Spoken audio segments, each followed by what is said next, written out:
बहीणताई, मंत्रिमंडळातील आमचे ज्येष्ठ सहकारी गुलाबराव पाटील साहेब, शंभूराव देसाई साहेब, संजय राठोड साहेब, खासदार धैर्यशील माने साहेब, व्यासपीठावरील सर्व सन्माननीय मान्यवर आणि या सभेसाठी उपस्थित लाखोंच्या संख्येने उपस्थित बंधू आणि भगिनींनो, आपल्या सगळ्यांना माहिती आहे की या मैदानाला एक फार मोठा इतिहास आहे।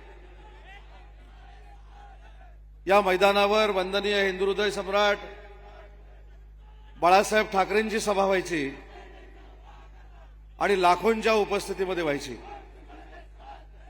मला सांगताना आज मनापासूनचा आनंद आहे की वंदनीय बाळासाहेबांनंतर पुन्हा एकदा या मैदानावर लाखोंची सभा जर कोणाची होत असेल तर महाराष्ट्र राज्याचे मुख्यमंत्री आणि आपले मुख्य नेते आदरणीय एकनाथ शिंदे साहेबांची होते आणि ती तुमच्या सगळ्यांच्या उपस्थितीमध्ये होते। काही लोकांनी तर्कवितर्क लावले होते की मैदान कसं भरणार आहे, कोण भरणार आहे, कुठनं कार्यकर्ते येणार आहेत। पण खासदार संजय मंडलिक साहेब असतील, धैर्यशील माने असतील, प्रकाश आंबेडकर असतील, शिवसेनेचे आमचे सगळेच पदाधिकारी असतील, त्यांना मनापासून शिवसेनेच्या वतीनं मी धन्यवाद देतो। या रेकॉर्ड ब्रेक सभेचं आपण या ठिकाणी आयोजन केलं आणि भविष्यातल्या जिल्ह्यातल्या दोन्ही खासदारकीच्या जागा या शिवसेनेच्याच असतील याच्यावर शिक्कामोर्तब या लाखोंच्या संख्येने या ठिकाणी झालेला आहे। आपल्याला माहिती आहे की महाराष्ट्रामध्ये उबाठाचे काही नेते गल्लीबोळामध्ये फिरायला लागलेले आहेत। मला त्यांना एक सल्ला आणि विनंती करायची आहे। सभा कशी असते, सभेला लोक किती जमतात आणि लाखोंच्या संख्येने सभा कशी होते हे जर तुम्हाला बघायचं असेल तर या कोल्हापूरच्या गांधी मैदानामध्ये यावं लागेल। इतकी लाखोंची सभा या कोल्हापूरच्या सगळ्या पदाधिकाऱ्यांनी आयोजित केलेली आहे। मगाशी कुणीतरी सांगितलं की आदरणीय एकनाथ शिंदे साहेबांच्या नेतृत्वाखाली या महाराष्ट्राच्या विकासाचा गाडा आम्ही सगळे मिळून पुढे नेतोय।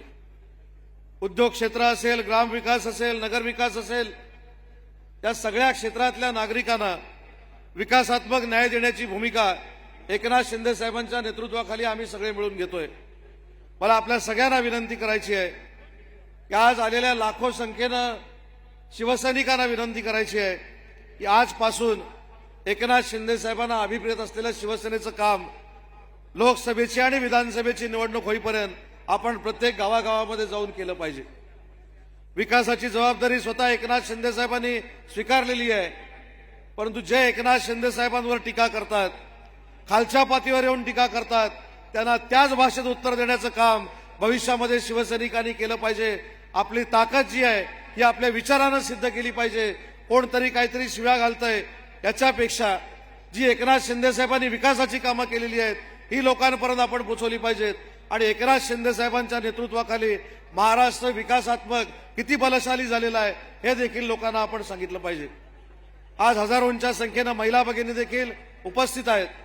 त्यांना देखील मला विनंती करायची आहे की महिलांसाठी असेल जे निर्णय घेतलेत हे निर्णय देखील महिला भगिनींनी प्रत्येक महिलेपर्यंत पोहोचवलं पाहिजेत। एसटीचा प्रवास हा 50% आणलेला असेल, सीआरपीचं मानधन 3000वरनं 6000 झालेलं असेल किंवा बचत गटाच्या रिव्हॉल्व्हिंग फंडामध्ये 15000वरून 30000 रुपयाची वाढ झालेली असेल, हे महिलांसाठी केलेलं जे धोरण आहे हे देखील तुम्ही महिला भगिनींपर्यंत पोहोचवलं पाहिजे। कारण सरकार काम करत असताना शिंदे साहेबांच्या नेतृत्वाखाली काम करतंय, महायुतीमध्ये आम्ही सगळे काम करतोय। त्याच्यामुळे भविष्यामध्ये खासदारकीच्या निवडणुका ज्यावेळी या महाराष्ट्रामध्ये होतील त्यावेळी 48च्या 48 जागा या महायुतीच्या निवडून आल्या पाहिजेत। यासाठी देखील शिवसेनेनं कष्टाची पराकाष्ठा केली पाहिजे आणि म्हणून मला सगळ्याच कार्यकर्त्यांना, सगळ्या शिवसैनिकांना एक विनंती करायची आहे की आज सभेला आलो म्हणजे आपली जबाबदारी संपली नाही, तर सभेला आल्यामुळे आपली आता जबाबदारी वाढलेली आहे। साहेबांना जे संघटनात्मक काम पाहिजे ते करण्याची जबाबदारी आपण सगळ्यांनी मिळून स्वीकारली पाहिजे। जे शिबिर झालं त्या शिबिरामध्ये जे जे ठराव झाले ते महाराष्ट्राच्या हिताचे ठराव झाले। जी जी भाषणं झाली ती महाराष्ट्राच्या हिताची भाषणं झाली। त्या भाषणातनं कोणावरही टीका टिप्पणी नव्हती, कोणालाही शिवीगाळ केलेली नव्हती, कोणाचीही बदनामी केली नव्हती। फक्त नक्की शिबिरामधनं शिवसेनेच्या पदाधिकाऱ्यांना काय पाहिजे, शिवसेनेच्या पदाधिकाऱ्यांनी महाराष्ट्रामध्ये जाऊन कसं काम केलं पाहिजे याच्यावर चर्चा झाली आणि हाच संस्कार वंदनीय बाळासाहेबांचा होता. तो जपण्याचं काम आदरणीय एकनाथ शिंदे साहेब करतायत आणि म्हणून ज्या संख्येनं आपण आलाय त्या संख्येनं प्रचारामध्ये देखील आपण उतरलं पाहिजे. आणि महत्वाची गोष्ट, आज व्यासपीठावर सगळेच उपस्थित आहेत, पण आमच्या सगळ्यांच्या वतीनं आपल्याला मी विनंती करतो की एकनाथ शिंदे साहेबांचं जे नेतृत्व आहे ते देशातलं असं नेतृत्व आहे की जे सर्वसामान्यांचं नेतृत्व आहे आणि त्या सामान्य नेतृत्वानं महाराष्ट्राला विकासाची दिशा दिली.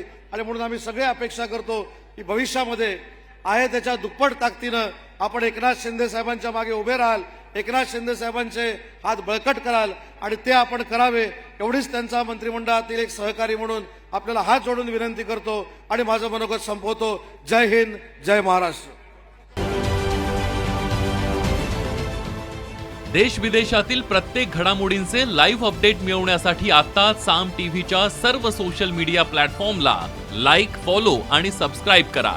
तसंच सर्व नोटिफिकेशनसाठी बेल आयकॉन प्रेस करायला विसरू नका.